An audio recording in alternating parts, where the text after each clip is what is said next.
Carolina, Jonathan, welcome to Overford Radio. Thank you so much for being here. Yeah. I have explored the concepts of a lot about what you all do, and it never ceases to amaze me. We're talking about gut health, talking about chronic illness, talking about sleep, all things that I think are all top of mind for everyone these days. That's a good one. You have strength. Most probiotics are decades old. They come from food, baby poop, the environment, animals. Baby poop? Yes, but these are antiquated solutions. Think about what we're doing. Fitbiomics is a microbiome company, and what we do is we decode the biology of the most fit people in the world to understand what's unique in their physiology. So I think, at least when I used to hear, oh, gut health, I got to do a cleanse, I got to do a gut reset, I got to focus on fiber, probiotics, prebiotics, just for the sake of the gut. But I'm hearing you say that, no, we're using gut health to focus on every other thing? Yeah. We have trillions of microorganisms in and on our body. Right, we're as much bacteria as we are human. We have 100 times more bacterial genes in our body than human genes. Yeah. Right. Yeah. So this microbial ecosystem pretty much impacts everything we do, from a functionality, longevity, performance, and health standpoint.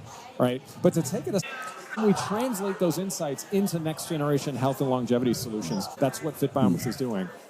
Okay, so you're taking the gut health, the microbiome of super elite high performers, people that are in very good standing health and then some, and then creating a product to then provide to people that don't have that. Basically decoding what the result is of that drives optimal health and performance and making that accessible to everyone. I like that. Because next gen health is a right. Everyone deserves to have access to that. So, yeah. Yeah, I think another important point is, this idea of accessibility. If you're a single mother and you're trying to juggle work and taking care of your kids, or even if you're married, whatever, right? Like the idea of the reality of, just work hard and you can achieve it is not reality for everybody. And Very so true, I think understanding the reality of what people are working with and how you can help provide them or aid them in being able to achieve those goals. The other challenge... What other factors can you unpack for us that might be contributing to less than ideal gut health? So lack of activity actually impacts your gut microbes. Things like stress, smoking, alcohol, all these factors will change the composition and the diversity of flora in your gut. And those all connect to your overall health. And then your mental well-being, your physical aspects also impact your gut health. If you look at sleep, right? 100 million Americans suffer from insomnia. It's the number 2. 100 million? 1 in 3 Americans suffer from insomnia. I had no idea it was that heavy of a statistic. It's the number 2 health concern amongst consumers, right? And then you think about how are we trying to solve that, right? So then I feel like we're kind of really getting into the products here. Walk us through, what do you all do? Nella is a daily probiotic capsule you take once a day, and it helps with improved quality of sleep, fewer sleep disruptions, and it helps with your digestion. No way. Wow. So, very natural sort of microbiome, intervention, if you will. Well, I love this approach because what it's also doing is connecting the dots of, I think I have one problem, or there's one area of my health that I wish was better, and I'm focusing only on it, but actually it's most likely rooted in something else. Yep. And so I think that's huge. And I think it's a big takeaway for the listener I hope they pick up on. What would be one or a couple maybe recommended testing protocols that someone could explore for, hey, I think I got some gut health issues going on, but I'd like to really make sure, like, what can they do to really get a lab analysis for that?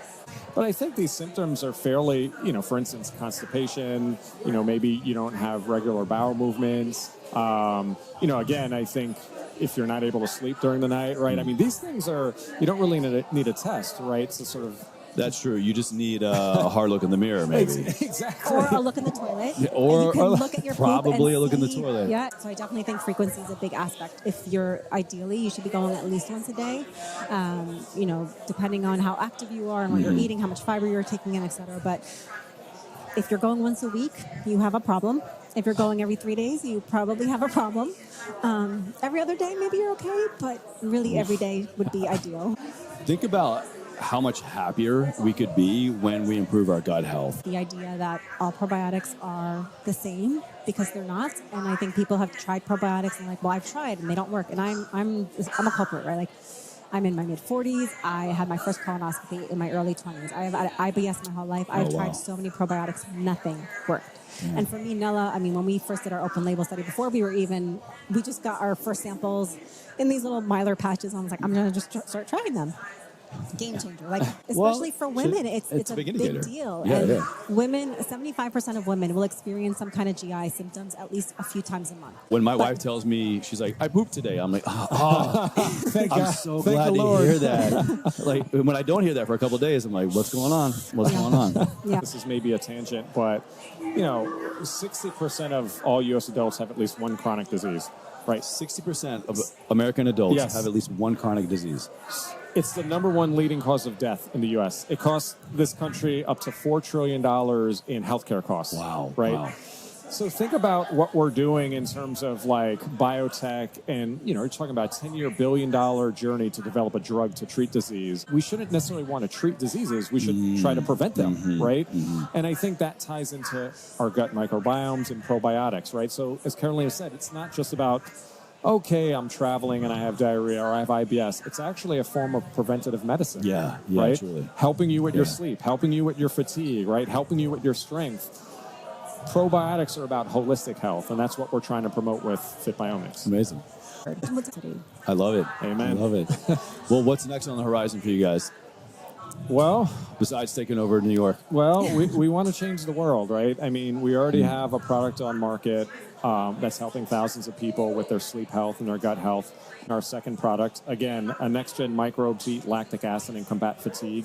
Think about daily fatigue, chronic fatigue. And then we're building programs. We're not stopping there. We're building programs for women's health, for strength, mood, recovery. Anything you could think of from sort of a health and longevity standpoint, we want to decode it and now recode that into next-gen probiotics. Exactly.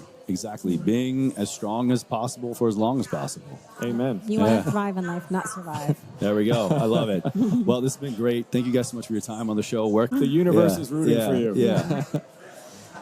Where can we go? Is it just so you can come to our website. Fitbiomics. It's www.fitbiomics.com. You can also follow us on social media at Fitbiomics. Okay. FITBIOM.